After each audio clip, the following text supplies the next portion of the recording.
দিয়ে রেখেছিল। এরপরে কেয়ারটেকার গভর্নমেন্ট আসে, সেটাও তো খালেদা জিয়ারই সরকার ছিল। ইয়াজউদ্দিন, মঈনুদ্দিন, ফখরুদ্দিন সবই তারই পছন্দের লোক ছিল। কাজী আমরা যখন ইলেকশনে জিতে গেলাম, এটা তাদেরকে ক্ষমতা আসলাম, এটা তারা সহ্য করতে পারেনি। যারা এটা সহ্য করতে পারেনি তারা বিডিআরের ঘটনা ঘটিয়েছিল। যদিও এখন আমাদের নামে দোষ দেয়। আমরা সরকার গঠন করেছি, আমরা কেন গোলমাল করতে যাব? আমরা কেন আমার সরকারকে আনসেটেল করতে যাব? আর বিডিআরের ঘটনা কিন্তু শুধু পিলখানায় এক জায়গায় হয় নাই, এটা কিন্তু সারা বাংলাদেশে হয়েছিল।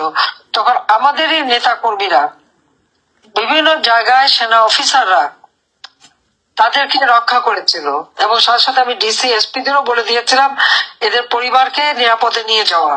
প্রত্যেকটা বর্ডার এলাকায় আমাদের নেতা কর্মীরা, ডিসি এসপি সবাই মিলে সেই সমস্ত পরিবার, সেনা অফিসারদের যে সমস্ত পরিবার বিডিআর এর বিভিন্ন ইউনিট বিওপিতে যাওয়া ছিল তাদেরকে কিন্তু নিয়ে আসে এবং তাদের নিরাপত্তার ব্যবস্থা করে। এই কথাটা একবারও তাদের মুখ থেকে, অনেকের মুখ থেকে বের হয় না যে এটা ঘটনাটা এক জায়গায় না। এমনকি চুয়াডাঙ্গা বা সাতকারিয়া, ওখানে তো রাস্তায় নেমে গিয়েছিল বিডিআর।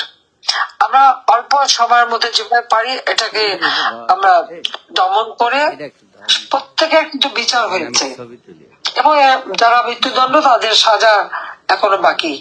এখন বলছে যারা জেলখানায় তাদের, যারা অর্থাৎ যারা বিদ্রোহ করেছিল তাদেরকে ছেড়ে দিতে হবে। এই কথা থেকে তো বোঝা যায় যে এই ঘটনা কারা ঘটিয়েছে। যাক, আমি এইটুকু বলবো যে ছাত্রলীগ সবসময় বাংলার মানুষের পাশে থাকে। আজকে আমাদের যত অর্জন, 2009 সালে সরকার গঠন করার পর থেকে বাংলাদেশকে আমরা ধীরে ধীরে উন্নয়নের পথে এগিয়ে নিয়ে গেছি।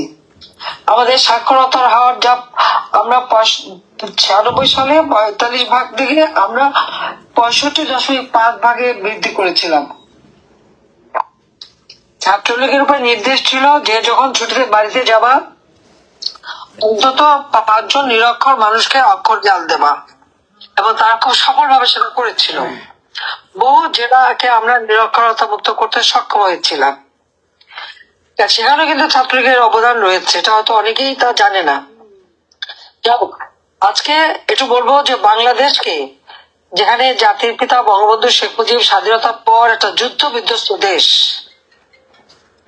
একটা টাকা রিজার্ভ নাই, কোনো খাবার নাই, কিছু নাই, সেই অবস্থাও জাতির পিতা বাংলাদেশটাকে স্বল্প উন্নত দেশে উন্নীত করে যান, সেই যুদ্ধ বিধ্বস্ত দেশকে গড়ে তুলে। এরপর কিন্তু বাংলাদেশ আর এগোতে পারেনি, ওই একবারই প্রবৃদ্ধির 9 ভাগে উঠেছিল, দেশ খাদ্যের সম্পূর্ণ হয়েছিল, জিনিসপত্রের দাম সব কমিয়ে সাধারণ মানুষের আওতার মধ্যে নিয়ে আসা হয়েছিল। এরপর আমরা কি দেখলাম? 75-এর ঘটনা। 75-এ জাতির পিতাকে হত্যার পর বারবার হত্যা হয়েছে, নাহলে 19-20 বার হত্যা হয়েছে বাংলাদেশে। যত মুক্তিযোদ্ধা, অফিসার, সৈনিক, তাদের হাজার হাজার সেনাবাহিনীর সৈনিককে হত্যা করা হয়েছে, অফিসারদের হত্যা করা হয়েছে। বিমান বাহিনী 665 জন অফিসারকে এবং ওখানকার কর্মকর্তাদের হত্যা করা হয়েছে। তখন এটা আমি আসার পর থেকে চেষ্টা করেছি সব জায়গায় ডিসিপ্লিন নিয়ে আসতে, এবং আমরা ক্ষমতা আসার পরে আজকে বাংলাদেশ উন্নয়নের রোল মডেল হিসেবে বিশ্বে মর্যাদা পেয়েছে।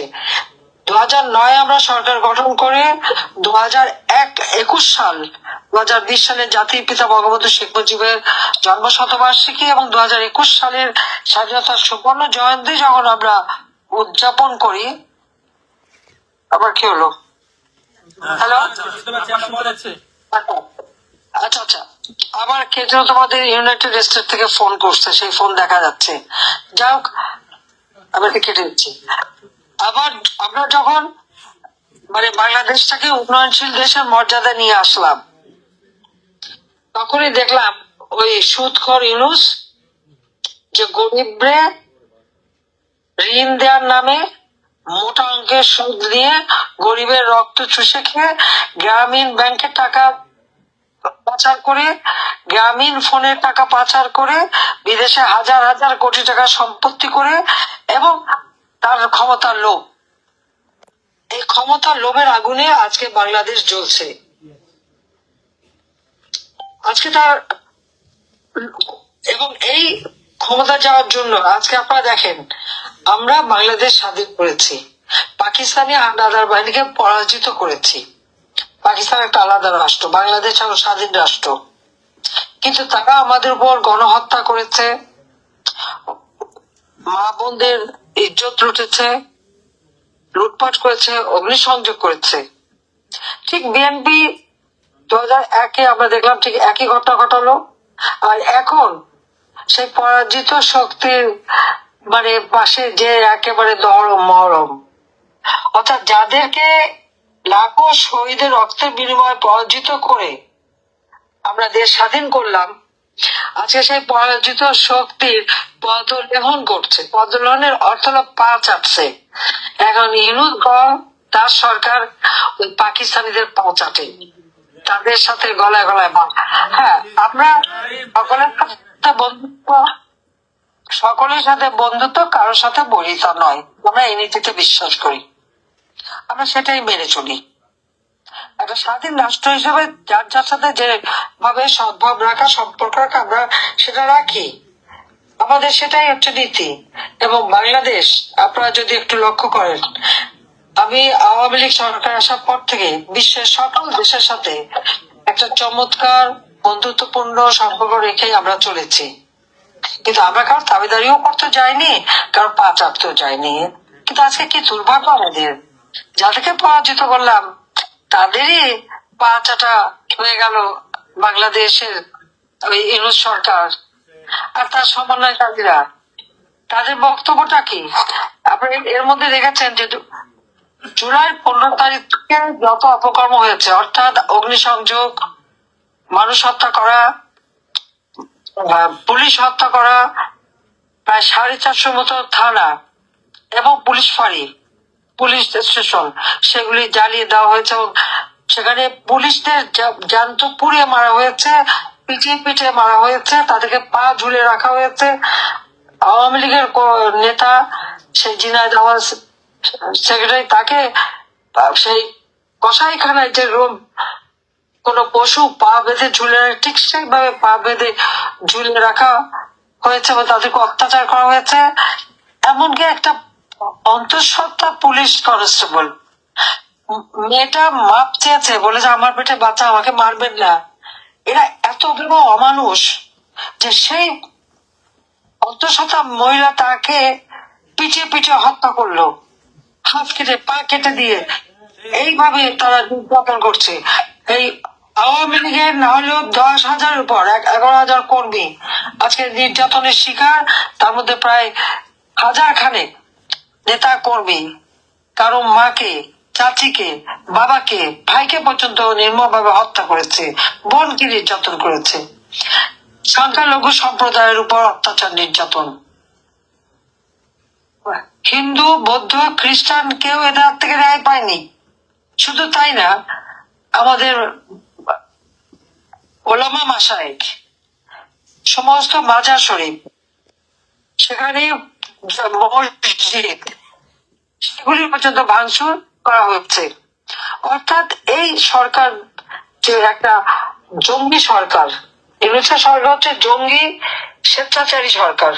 তাদের হাত থেকে আজকে, এবং তার সমন্বয়করা আজকে তাদের হাত থেকে মুসলমান ওলামা মাশায়েখ যেমন রেহাই পায় না, দরগা, পীর, তারাও পীর শরীফ, সেগুলিও রেহাই পায় না। তাদেরকে অপমান করা, তাদেরকে মারা, আগুন দিয়ে পড়া, লুটপাট করা। তাছাড়া হিন্দুদের মন্দির, খ্রিস্টানদের গির্জা, বুদ্ধদের মঠ, সবকিছু লুটপাট, আগুন ভাঙাচোরা, এইগুলি করে যাচ্ছে তারা। কোন ধর্মের মানুষ এদের কাছ থেকে রেহাই পাচ্ছে না। এদের জুলুম, অত্যাচার, নির্যাতন এমন পর্যায়ে তারা নিয়ে গেছে দেশকে, একেবারে আমি কি বলবো, দেশের যে ভাবমূর্তি, সে ভাবমূর্তিটাই নষ্ট করে দিয়েছে। এবং এরা নিজেদেরকে কিভাবে কে জানে, ইউনূসের মাস্টার মাইন্ডের এবং ভেজিকুলাইজড তার যে ডিজাইন, 1 নম্বর চলতে ওই আন্দোলন, একটা ভুয়া আন্দোলন, যেখানে কোটা নাই, তারপর একটা আন্দোলনের নামে চক্রান্ত করলো। এটা ছিল তার ডিজাইনের 1 নাম্বার। 2 নাম্বারে ছিল বঙ্গবন্ধু ভবন পড়াবে, গণভবন পোড়াবে এবং আক্রমণ করবে, আমাকে আর রেহানাকে হত্যা করবে। 5 নম্বর সুধা সদন, রেহানার বাসা, সংসদ ভবন, সবকিছুতে সব লুটপাট করেছে, তারপরে আগুন দিয়েছে, পুড়িয়েছে এবং দিনের পর দিন লুট করে যাচ্ছে। এমনকি প্রত্যেকটা এমপি হোস্টেল এই সমন্বয়করা, সেই যে হাসনাত, সার্জিস আলম, তারপরে মাহফুজ, যে মেট্রিকুলাস মাইন্ড, তার আসিফ নজরুল, নাহিদ ইসলাম, তারপরে আসিফ মাহমুদ সহ তাদের যত যারা আরো কত নাম, ওই জাহাঙ্গীর আলম, জাহাঙ্গীর তার স্বরাষ্ট্র মন্ত্রণালয়, আবার কি অধিকারের একজন আদিলুর রহমান, অধিকারের নামে যারা গরিবের অধিকার কেড়ে খায়, এদের এদের এই উপদেষ্টা এবং তার এই সমন্বয়ক, এরা মিলে আজকে সারা বাংলাদেশটাকে ধ্বংস করে দিচ্ছে। এবং লুটপাট, প্রত্যেকটা এমপি হোস্টেল এরা লুট করেছে, লুটপাট করে সমস্ত মূল্যবান জিনিস নিয়ে যেয়ে তারপরে দিয়ে দিয়েছে তখন ওই বস্তি টস্তি রাস্তার লোকজন, এবং এরপর ডেকেছে পুলিশ। ঠিক গণভবনে তাই করেছে, আমাদের যা কিছু ছিল সবই লুট করে নিয়ে গেছে। আমার কোনো আফসোস নাই, কিন্তু আফসোস হয় একটাই, মুক্তিযুদ্ধের অনেক ডকুমেন্ট, অনেক কাগজ, অনেক কিছু, এবং 75-এ ঘাতকদের অনেক তথ্য আমার কাছে ছিল, এবং জাতিপিতার হাতে লেখা সেই খাতাগুলি যা আমি 71 সালে উদ্ধার করেছিলাম, 75 সালে উদ্ধার করেছিলাম, সেগুলিও গণভবনে ছিল। এরা কিন্তু সব নিয়ে চলে গেছে, সমস্ত কিছু তারা লুটে নিয়ে গেছে। এমনকি ইউনুস মানে আমাদের, তিনি তো আবার নোবেল প্রাইজ পাওয়া, তারপর আবার সুদখোর এবং একেবারে জঙ্গিবাদে বিশ্বাসী, সেও কিন্তু গণভবনে যে লুটপাট করেছে আপনারা দেখেছেন। উনি ওনার 3-4 বাহিনী নিয়ে সবাইকে নিয়ে তিনি গণভবনে গিয়েছিলেন শেষ লুটপাটটা করতে। এই চোরের দলের হাতে বাংলাদেশ কতক্ষণ নিরাপদ থাকবে? এবং যারা এই যে গণহত্যা চালালো, আওয়ামী লীগের নেতা কর্মী, সংখ্যালঘুদের পুলিশ হত্যা, আনসার, তারা তো গুম হয়ে গেছে, কতজন আনসারের তো খবরই নেই। গুম খুন করে গণহত্যা চালিয়ে যারা মেট্রো রেল থেকে নিয়ে শুরু করে সব পুড়িয়েছে, এবং একজন সমন্বয়ক তো বলেই দিয়েছে যে মেট্রো রেল না পোড়ালে আর পুলিশ হত্যা না করলে নাকি বিপ্লব সার্থক হতো না। তাহলে গণহত্যা কে চালালো, পুলিশ হত্যা কে করলো? এটা তো তাদের মুখ থেকে এসে গেছে। এমনকি আপনারা দেখেছেন সেক্রেটারিয়েট আগুন, একই সাথে 3টা জায়গায়, 3টা মন্ত্রণালয় সহ অন্যান্য মন্ত্রণালয়, 6টা মন্ত্রণালয় ক্ষতিগ্রস্ত। কিছুদিন আগে আপনারা জানেন যে স্থানীয় সরকারের মন্ত্রণালয় থেকে সেই হাসান আরিফকে সরিয়ে দিয়ে এক সমন্বয়ক নিয়েছে, কারণ তারা দল করবে, পার্টি করবে, তাদের নাকি টাকা বানাতে হবে। তো স্থানীয় সরকারের তো বিশাল বাজেট দিয়ে এসেছি, আমি 7,97,000 কোটি টাকার বাজেট দিয়ে এসেছি, সে সব লুটে খাচ্ছে। ঘরে ঘরে বিদ্যুৎ দিয়েছে, এখন বিদ্যুৎ নাই, বিদ্যুতের জন্য হাহাকার। মূল্য আমরা তো নিয়ন্ত্রণে রেখেছিলাম, এখন তা 14-15% হয়ে যেতে। এর মধ্যে আবার দেখলাম ভ্যাট আর ট্যাক্স বাড়িয়েছে। আমার প্রশ্ন নিউজের কাছে, নিজে 666 কোটি টাকার ট্যাক্স ফাঁকি দিলেন, যে মামলার রায় হওয়ার কথা ছিল 6 আগস্ট। এই জন্য 5 আগস্ট আন্দোলন করে আওয়ামী লীগকে ক্ষমতার থেকে সরানো, বাবাকে হত্যার চেষ্টা করা হলো। আমি আর আমাকে আমরা তো কোনো মতে 20-30-40 মিনিটের জন্য আমরা বেঁচে গেছি, আমাদের হত্যার পরিকল্পনা নেওয়া হলো।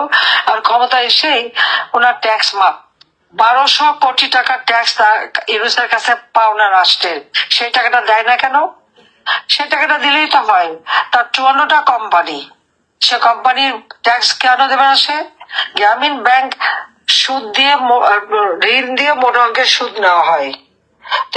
এবং এই গ্রামীণ ব্যাংকে আমি 96 সালে যখন সরকারি ইউনুসের কান্নাকাটিতে 400 কোটি টাকা দিয়ে এই ব্যাংক আমি মানে চালু করাই দেই ভালোভাবে।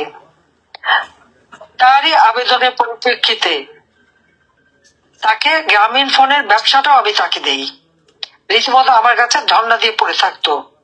আমি বলেছ গ্রামের মেয়েরা ফোন ব্যবহার করে টাকা কামাই করবে, গ্রামের মেয়েরা না করলেও ইউনুস সাহেব টাকা কামাই করেছে। এই গ্রামীণ ফোনের 6,000 কোটি টাকা পাওনা বিটিআরসি, সেটা দিচ্ছে না কেন? এই টাকাগুলি দিলে তো আর ওই ভ্যাট বাড়াতে হয় না, ট্যাক্স বাড়াতে হয় না। তো নিজে বেলায় ট্যাক্স মওকুফ করে নেবেন, আর সাধারণ মানুষের উপরে ট্যাক্স বসাবেন, ভ্যাট বসাবেন। আর ভ্যাট ট্যাক্স যদি ট্যাক্স আদায় করতে হয় আইন করে করতে হয়, আইন ছাড়া ট্যাক্স বসানো যায় না, এটা নিয়ম, অর্থনীতির নিয়ম।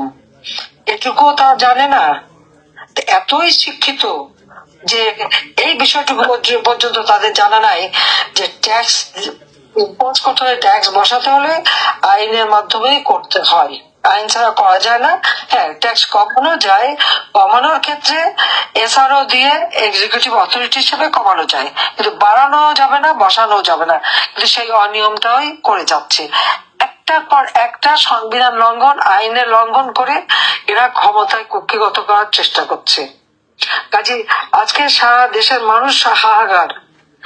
একবেলা যারা খাবার পেত না, আওয়ামী লীগ সরকার আমলে তারা 3-4 বেলা খাবার পেত, সে ব্যবস্থা আমরা করেছিলাম।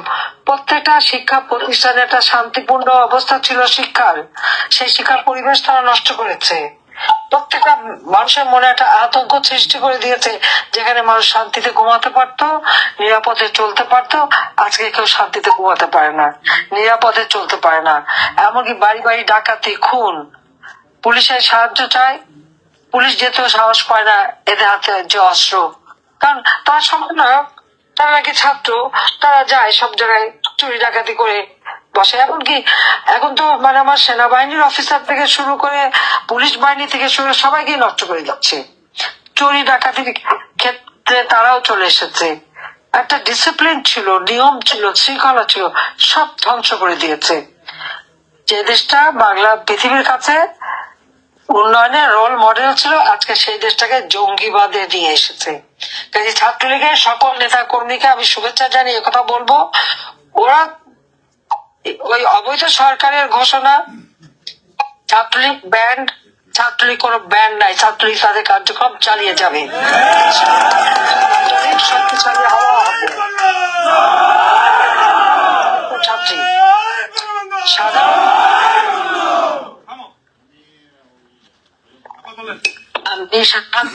আমি ছাত্রছাত্রীদের বলবো তারা যেন অন্তত এই 2008-এর আগের বাংলাদেশ কেমন ছিল আর আওয়ামী লীগ সরকার আমলে বাংলাদেশ কেমন, এটা কিন্তু তারা একটু হিসাব করে দেখে। তার উপর বই ছাপাচ্ছে, ইতিহাস বিকৃত করছে, বঙ্গবন্ধুর নাম মুছে দিচ্ছে। এবং এই বই ছাপানোর ক্ষেত্রে আবার প্রশ্ন আছে, এই কথাটাও আপনারা সবাই জিজ্ঞেস করবেন। 700 কোটি টাকা অতিরিক্ত খরচ করছে বই ছাপানোর জন্য। কয়শো বই অতিরিক্ত হচ্ছে? মাত্র 500 বই অতিরিক্ত ছাপবে, মাত্র প্রতি বছর যেটুকু বাড়ে। মাত্র আমরা তো বিনামূল্যে বই দিতাম ছাত্রছাত্রীদের 1 জানুয়ারি। ডিসেম্বর মাসের মাঝামাঝিতেই প্রত্যেকটা স্কুলে নোটিশ দিত যে বই উৎসব হবে।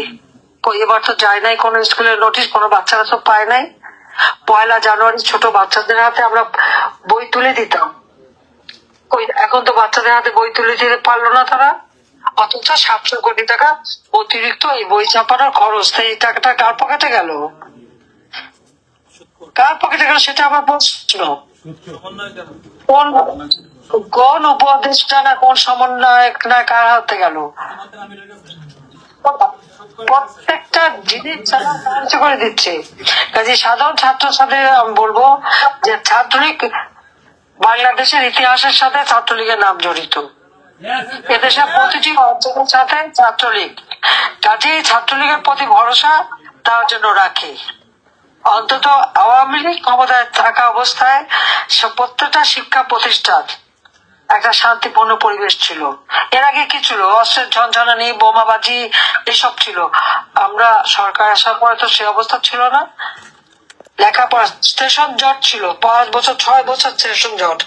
ওই আওয়ামী লীগ আসার পরে সেশন জট মুক্ত আমরা বিশ্ববিদ্যালয় করেছিলাম, ছেলেমেয়েদের লেখাপড়ার পরিবেশ কর্মসংস্থানের পরিবেশ এবং কর্মসংস্থানের জন্য প্রত্যেকটা বেসরকারি খাত আমরা উন্মুক্ত করে দিই, ডিজিটাল ল্যাব আমরা তৈরি করি, হাইটেক পার্ক করে দিই, কম্পিউটার ট্রেনিং এবং আমরা ইনকিউবেশন সেন্টার করে দিয়ে কম্পিউটার ল্যাব প্রত্যেকটা স্কুলে স্কুলে আমরা কম্পিউটার ল্যাব করে দিয়েছি। আমাদের ছেলেমেয়েরা ছোট বেলা থেকেই যেন তারা এই কম্পিউটার এবং ডিজিটাল সিস্টেম শেখে। প্রায় 8,000 8,500 উপরে হচ্ছে ডিজিটাল সেন্টার সারা বাংলাদেশে। আমরা ট্রেনিং এর ব্যবস্থা করে দিই। কারিগরি শিক্ষায় আমাদের তো 1% ছিল না, আমরা সরকারে আসার পরে তা প্রায় 18-19% উন্নীত করি। কারিগরি শিক্ষা, বিজ্ঞান প্রযুক্তি শিক্ষা, আর কত রকমের বিজ্ঞান প্রযুক্তি বিশ্ববিদ্যালয় করেছে, ডিজিটাল বিশ্ববিদ্যালয় করেছে, টেক্সটাইল বিশ্ববিদ্যালয় করে দিয়েছে, ফ্যাশন ডিজাইন বিশ্ববিদ্যালয়, আমাদের এয়ারোস্পেস এভিয়েশন বিশ্ববিদ্যালয়, এরকম বিভিন্ন বহুমুখী শিক্ষা মাধ্যমে আমাদের ছেলে পেলে যাতে মানে সারা বিশ্বের সাথে তাল মিলিয়ে চলতে পারে সেইভাবেই কিন্তু আমি প্রত্যেকটা প্রতিষ্ঠান তৈরি করে দিয়েছিলাম, যাতে করে আমরা কোনো মতে পিছিয়ে না থাকি, বাংলাদেশ যেন সবসময় এগিয়ে যায় সেদিকে লক্ষ্য রেখেই আমরা সেই কাজগুলি করে দিয়েছিলাম। আর শিক্ষার ক্ষেত্রে আমাদের ছেলেমেয়েরা যেন একবারে উপযুক্ত আধুনিক প্রযুক্তি শিক্ষা নিয়ে যেন তারা গড়ে উঠতে পারে সেই বিষয়টা আমরা করে দিয়েছি। কিন্তু আজকে একে একে সবকিছু ধ্বংস করে দিচ্ছে, সবকিছু নষ্ট করে দিচ্ছে। সেখানে আমি বলবো যে আমাদের সবাইকে শক্তিশালী হতে হবে, জনগণের পাশে দাঁড়াতে হবে। আজকে জনগণের অনেক কষ্ট, পণ্যমূল্য যেভাবে বাড়ছে এবং এই ভ্যাট ট্যাক্স বসায় আরো বাড়বে, আরো মানুষের কষ্ট বাড়বে। কাজে মানুষের পাশে আমাদের থাকতে হবে, মানুষের পাশে যেতে হবে এবং মানুষকে সেই মানে সহযোগিতাটা দিতে হবে, সেটাই আমরা চাই। আর শিক্ষার পরিবেশ যাতে হয়, কোনো ভিসি প্রভৃতি বা যাদের অধ্যক্ষ, এমনকি আপনাদের মনে আছে একজন অধ্যক্ষ নুরুল ইসলাম নাম, তাকে জোর করে সিগনেচার করতে যে তাকে এমন ভাবে অপমান করেছে, ছাত্রদের হাতে অপমান হবে, নিজের প্রতিষ্ঠিত শিক্ষা প্রতিষ্ঠান এটা উনি নিতে পারেননি, তিনি কিন্তু সেখানে হার্ট ফেল করে মারা যান। আল্লাহ রাব্বুল আলামিন তাকে বেহেশতে নসিব করুন। কিন্তু আমরা সেটাই বলি যে এইভাবে যেন আর ইনডিসিপ্লিন না হয়, প্রত্যেকেই যেন সুন্দরভাবে বাস্তবায় সেই ব্যবস্থাটাই করতে হবে। কাজে আমি ওটুকুই বলবো যে আজকে ছাত্রলীগের এই প্রতিষ্ঠা বার্ষিকী উপলক্ষে সকলের সাথে কথা বলতে পেরে আমি সত্যি খুব আনন্দিত। সবাই ভালো থাকবে, সুস্থ থাকবে এবং লেখাপড়া করবে। আমি জানি আমাদের ছাত্রলীগের ছেলেপেলেদেরকে লেখাপড়া করতে দিচ্ছে না, ইউনিভার্সিটি কলেজে যেতে দিচ্ছে না, নানাভাবে বাধা দিচ্ছে। তবে একটা কথা মনে রেখো, শিক্ষার কোনো বয়স নাই। আবার ইনশাআল্লাহ সময় আসবে, আবার তোমরা ভালোভাবে লেখাপড়া শিখতে পারবে এবং সেভাবে সবাই পড়াশোনা করতে হবে। কারণ পড়াশোনা জ্ঞান, এটাই হচ্ছে সব থেকে বড় কথা। তার কারণ হচ্ছে যে ধন সম্পদ এগুলি যেতে পারে, আমাদের সবকিছু চলে গেল, কিন্তু শিক্ষাটা তো যায় না। আমাদের ছেলে মেয়ে, আমি রেহানা, আমরা আমাদের বাচ্চাদেরকে সবসময় একটা কথা বলেছি যে তোমাদের জন্য কোনো সম্পদ রেখে যেতে পারবো না, তোমাদের জন্য তোমাদের শিক্ষাটাই হবে সব থেকে বড় সম্পদ। এবং আল্লাহ রহমতে তারা সারা বিশ্বে সেই হার্ভার্ড, অক্সফোর্ড, LSE সহ পৃথিবীর বিভিন্ন শিক্ষা প্রতিষ্ঠান থেকে তারা নিজেরাই কিন্তু পড়েছে, চাকরি করেছে, আবার পড়েছে, আবার চাকরি করেছে, নিজেরা কিন্তু এভাবে তারা পড়াশোনা করেছে। কাজী আমরা কিন্তু আমি 5 বারের প্রধানমন্ত্রী, আমার বোন এখনো ওই বাসেও চড়ে, ট্রেনে চড়ে। আমার বোনের ছেলে মেয়ে হোক, আমাদের ছেলে মেয়ে হোক, সকলে কিন্তু নিজেরা নিজের পায়ে দাঁড়িয়েছে। আমি এখানে প্রধানমন্ত্রী হিসেবে কোনো কিছু তাদের দেইনি, আমি যা দিয়েছি বাংলাদেশের সাধারণ মানুষকে দিয়েছি। প্রতিটি জেলায় আমি প্রতি জেলায় বিশ্ববিদ্যালয় করে দিচ্ছি, মেডিকেল কলেজ, মেডিকেল বিশ্ববিদ্যালয়, 5টা মেডিকেল বিশ্ববিদ্যালয় করে দিয়েছি। আমরা সারা দেশে ইঞ্জিনিয়ারিং কলেজ করেছি, বিশ্ববিদ্যালয় করেছি, কৃষি বিশ্ববিদ্যালয় মাত্র একটা ছিল, আমি বৃদ্ধি করেছি এবং সাথে সাথে আরো গবেষণার ব্যাপারে সব থেকে বেশি আমরা গুরুত্ব দিয়েছি। আমি আরবি বিশ্ববিদ্যালয় করেছি, আরবি ইসলামী বিশ্ববিদ্যালয়, কারণ আমাদের যারা কমি মাদ্রাসা তাদের শিক্ষাকে স্বীকৃতি দেওয়া হতো না। আমি সেই স্বীকৃতি দিয়েছি। দাওরায় হাদিসকে মাস্টার্স ডিগ্রি করে দিয়েছি এবং ইসলামী আরবি বিশ্ববিদ্যালয় করে দিয়েছি, কারণ মাদ্রাসায় যারা শিক্ষা নেয় তারাও যেন উপযুক্ত শিক্ষা নিয়ে দেশে বিদেশে চাকরি করতে পারে, কারিগরি শিক্ষার ব্যবস্থা আমরা করে দিয়েছি। তাছাড়া প্রত্যেকটা ইনস্টিটিউট আমার হাতে করা। আজকে burn institute, leather institute, cancer institute, neuro, kidney, তারপর গ্যাস্ট্রো লিভার, ক্যান্সার, সব কিন্তু আমার হাতে করা। আজকে আমি কি কি কাজ করেছি আমার মনে হয় সেই 96 থেকে এই পর্যন্ত, আর জাতির পিতা কত করছেন, এটা যদি একটা হিসাব করা হয় তাহলে দেখা যাবে যে বাংলাদেশের প্রতিটি ক্ষেত্রে বাংলাদেশকে এগিয়ে নিয়ে যাওয়ার কাজ আমরাই করেছি এবং আমাদের অঙ্গ সহযোগী সংগঠনগুলি সবসময় আমাদের পাশে ছিল। 10 লক্ষ রোহিঙ্গাকে আমরা আশ্রয় দিয়েছি। আজকে আবার সেখানে আরাকান আর্মি দ্বারা নির্যাতিত সেই রোহিঙ্গা 4 লক্ষ রোহিঙ্গা আসতে চেয়েছে, ইউনুস তাদেরকে ঢুকতে দেবে না। সেটাকে আমার মানব অধিকার, আবার ওখানে আমার অধিকারের একজন আছে আদিলুর রহমান। এখন মানব অধিকার চায় কোথায়? আমরা তো 10 লক্ষকে নিয়ে আসতে পারলাম, খাবার দিতে পারলাম, শেল্টার দিতে পারলাম, ভাষা চরে যে সুন্দর ঘর করে দিয়েছি, তাদের ট্রেনিং দিচ্ছি, বাকিদের কেন আসতে দিচ্ছে না? তাহলে তার মানবাধিকার বোধ গেল কোথায়? ওখানে নিজে খাবে আর কাউকে দেবে না। আমরা সব hi tech park, software technology park প্রায় 101টা করে দিয়েছি এবং এই যে কম্পিউটার ট্রেনিং এর জন্য কম্পিউটার এবং ইনকিউবেশন সেন্টার প্রত্যেক জেলায় জেলায় আমরা করা শুরু করেছিলাম, যাতে করে ডিজিটাল ক্লাসরুম আমরা করে দিয়েছি। যে আমাদের ছেলেমেয়েরা এখন ফ্রিল্যান্সিং, তাদেরকে আমরা ট্রেনিং দিয়েছি। প্রায় 7 লক্ষ ফ্রিল্যান্সার বাংলাদেশে তাদের স্বীকৃতি দেওয়া, সার্টিফিকেট দেওয়া, অর্থাৎ কোন ছেলে মেয়ে যাতে বেকার না থাকে, কর্মসংস্থান ব্যাংক তার থেকে বিনা জামানতে টাকা নিয়ে নিজে ব্যবসা করতে পারে, সেই ব্যবস্থা করে দিয়েছি। মাত্র আমাদের বেকার সংখ্যা ছিল মাত্র 3%, 3.4%। এখন কোথায় চলে গেছে দেখেন। যেখানে মাথা পিছু আয় 2793 মার্কিন ডলারে উন্নীত করেছিলাম, আজকে মানুষের আয় রোজগার নেই। সবটা আমার কষ্ট লাগে কোথায় জানো? আমার কষ্ট লাগে যখন আমি দেখি আমার দেশের মানুষ এখন ডাস্টবিনের থেকে খাবার খাচ্ছে, রাস্তার পাশে ফেলে দেওয়া ময়লা খাবার, একদিকে কুকুর খাচ্ছে, একদিকে মানুষ খাচ্ছে। এই বাংলাদেশ তো আমি রেখে আসিনি। হ্যাঁ, আমি বারবার মৃত্যুর মুখোমুখি হয়েছি। সেই 21 আগস্ট গ্রেনেড হামলায় আমাকে হত্যার চেষ্টা করা হয়েছিল, মানব ঢাল রচনা করে আমাকে রক্ষা করছে আল্লাহ রাব্বুল আলামিন, বারবার রক্ষা করছে। এবারেও কিন্তু তার মেটিকুলাসলি ডিজাইনের একটা অংশ ছিল 32 নম্বর পড়াবে আর আমাকে হত্যা করবে, রেহানাকে হত্যা করবে। আল্লাহ তাআলা কিভাবে যেন বাঁচিয়ে নিয়ে এসেছে। বেঁচে যখন আছি ইনশাআল্লাহ বাংলাদেশ আবার ফিরে পাবো, বাংলাদেশ আবার উন্নত হবে, বাংলাদেশ আবার বিশ্বের মর্যাদা। অবৈধভাবে ক্ষমতা দখলকারী এদের বিচার বাংলার মাটিতে হবে। ওই ইউনূসেরও বিচার, যেমন বঙ্গবন্ধু হত্যাকারীদের বিচার করেছি, যুদ্ধ অপরাধীদের বিচার করেছি, বিচার বাংলার মাটিতে হবে। ছাত্রলীগ আমি সে কথা বলি।